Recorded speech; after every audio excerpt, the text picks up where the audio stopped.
ബീഹാറിൽ ആദ്യഘട്ട വോട്ടെടുപ്പ് നാളെ നടക്കും. 101 മണ്ഡലങ്ങളിലാണ് തിരഞ്ഞെടുപ്പ്. NDAയും കോൺഗ്രസ് RJD സഖ്യവുമാണ് ഏറ്റുമുട്ടുന്നത്.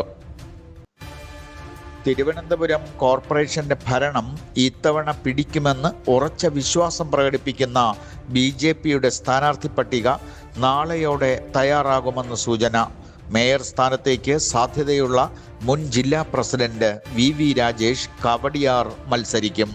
കഴിഞ്ഞ തെരഞ്ഞെടുപ്പിൽ ചെറിയ മാർജിനിൽ രണ്ടാമതെത്തിയ യുവ നേതാവ് ശ്യാംചന്ദ്രൻ തന്നെയായിരിക്കും BJPയുടെ മണ്ണന്തല വാർഡ് സ്ഥാനാർത്ഥി.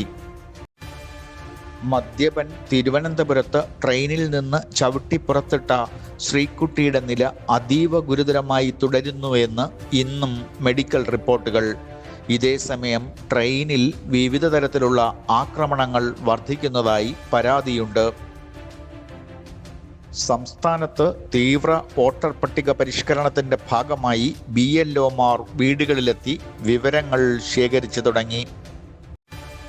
എല്ലാ മേഖലയിലും വികസനം കൊണ്ടുവരിക എന്നത് ഇടതു സർക്കാരിൻ്റെ നയമാണെന്നും അത് യാഥാർത്ഥ്യമാക്കാൻ കിഫ്ബിക്ക് കഴിഞ്ഞുവെന്നും മുഖ്യമന്ത്രി പിണറായി വിജയൻ പറഞ്ഞു. കിഫ്ബിയുടെ 25ാം വാർഷികം ഉദ്ഘാടനം ചെയ്യുകയായിരുന്നു അദ്ദേഹം. സമഗ്ര ശിക്ഷ കേരളയ്ക്ക് ആദ്യ ഗഡുവിൽ 92.41 കോടി രൂപ കേന്ദ്ര സർക്കാർ അനുവദിച്ചു. ലഭിക്കേണ്ടിയിരുന്നത് 109 കോടി രൂപയാണ്. കോടതിയിൽ ഉടൻ തന്നെ കുടിശ്ശിക നൽകുമെന്ന് കേന്ദ്ര സർക്കാർ അറിയിച്ചിരുന്നു. ഈ അധ്യയന വർഷം ആകെ കിട്ടേണ്ടത് 516 കോടി രൂപയാണ്. ഫണ്ട് അനുവദിച്ചതോടെ CPIക്കും PM ശ്രീയെ എതിർക്കാൻ പറ്റാത്ത സാഹചര്യമാണ് ഉണ്ടായിരിക്കുന്നത്.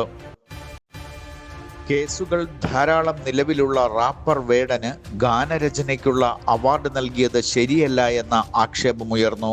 നേരത്തെ ഇതുപോലെ കേസിൽപ്പെട്ട വിജയ് ബാബുവിനെ ഒഴിവാക്കിയത് ഇരട്ടത്താപ്പല്ലേ എന്നും സിനിമാ രംഗത്തുള്ളവർ ചോദിക്കുന്നു. അതുപോലെ കുട്ടികളുടെ സിനിമയ്ക്ക് നിലവാരമില്ല എന്ന ജൂറി പരാമർശത്തിനെതിരെയും കടുത്ത ആരോപണം ഉയർന്നിട്ടുണ്ട്. ഇനി നിങ്ങളുടെ കുട്ടികൾക്ക് പരീക്ഷകളിൽ ഫുൾ മാർക്ക്. അവർ ഇനി ഒരു ക്വിസ് ഗെയിം പോലെ പരീക്ഷകളെ ഇഷ്ടപ്പെടും.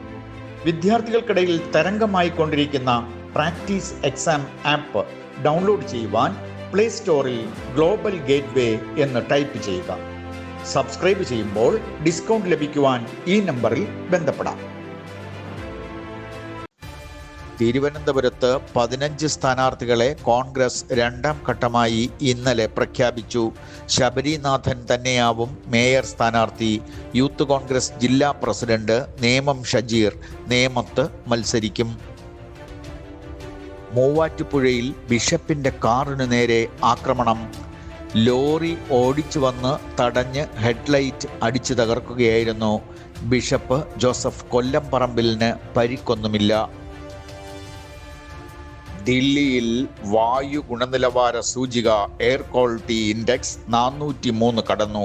ഈ ആഴ്ച വീണ്ടും വായുവിൻ്റെ മോശാവസ്ഥ വർദ്ധിക്കുമെന്നും മലിനീകരണ സൂചിക 500 എത്തുമെന്നും ശ്വാസം മുട്ടുന്ന അവസ്ഥയിലെത്തുമെന്നും റിപ്പോർട്ട്. സിനിമാ ടിക്കറ്റിനും ഭക്ഷണത്തിനും കുപ്പിവെള്ളത്തിനും കാപ്പിക്കുമൊക്കെ തീവില ഈടാക്കുന്ന മൾട്ടിപ്ലക്സ് തിയേറ്ററുകൾക്ക് സുപ്രീം കോടതി മുന്നറിയിപ്പ് നൽകി. സിനിമാ തിയേറ്ററുകൾ ഇങ്ങനെയായാൽ കാലിയാകുമെന്ന് ജസ്റ്റിസ് വിക്രംനാഥ് അധ്യക്ഷനായ ബെഞ്ച് മുന്നറിയിപ്പ് നൽകി.